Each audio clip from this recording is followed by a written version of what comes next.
all I have been hearing about is our food supply.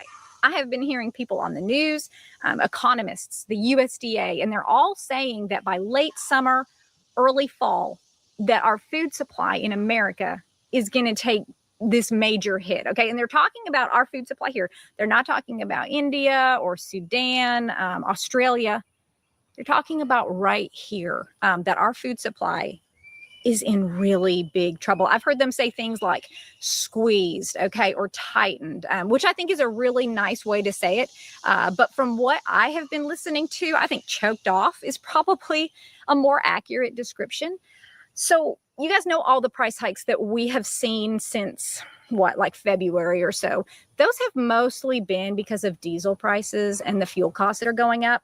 But Yahoo Finance came out and said that we have not even seen the most dramatic impacts on our food prices. That those increases, okay, those are going to hit by late summer, early fall, if we're lucky. So what is that? Is that like 6-7 weeks? And from that point on, according to Purdue University, we are supposed to see something like 12 to 18 months of consistently higher price increases. Okay, did you catch what I said? Because I didn't just say consistently higher prices. I said consistently higher price increases.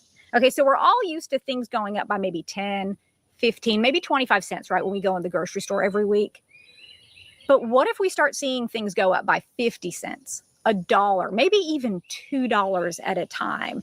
And guys, it's just because we have all of this stuff happening at the same time. Our farmers missed that spring planting window for this season, for the 2026 season, because of all of the fertilizer issues. Okay, we planted less corn, less rice, less grain. Did you guys know that we planted less wheat this year than we did back in 1919?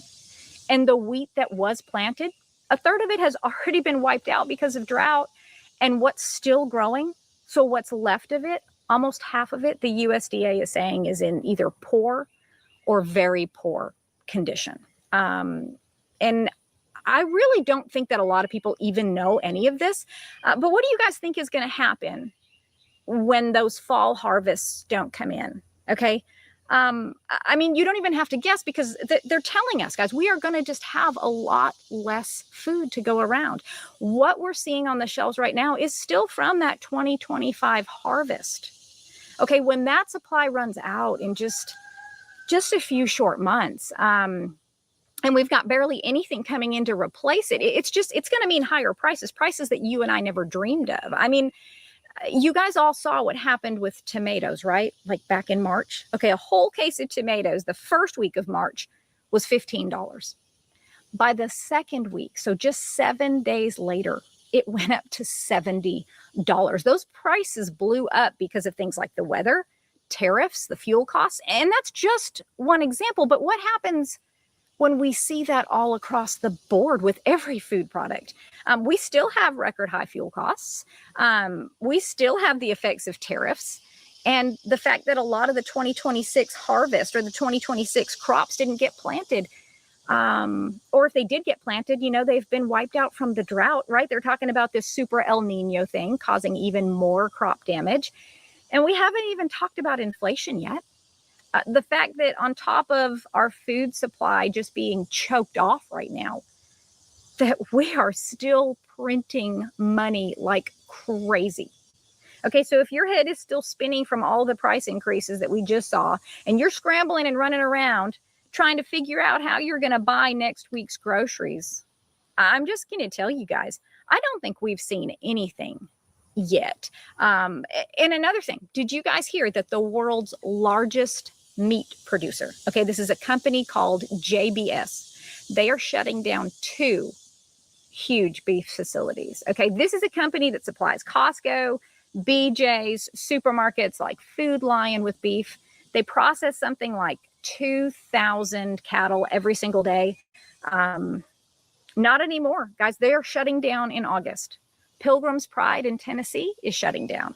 In January, so January 2026, Tyson Foods permanently closed their beef processing plant. That one put 3,200 people out of work. So these are not your tiny little hometown meat processing places. These are major corporations. The meat in your freezer, if you're lucky enough to have some, probably came from one of these places. And guys, I could go on, but I think you get the picture. Our food supply is disappearing. You've got food processing plants, they're burning down, they're shutting down. The weather is destroying our crops that were planted. You still have this conflict, in the Middle East that has conveniently cut off our fertilizer, right? It's spiked diesel prices. And is that even still going on? Because, guys, I've stopped paying attention to that. They just can't seem to make up their minds. You hear like, oh, gosh, it's on, it's off, it's over, it's not, oh, there's a peace deal. We're just kidding. Okay. But don't you just think it's a little bit interesting how all these things are coming together? All these what seem like random events that just so happen to play this massive role in our food supply here. So guys, I'm going to tell you,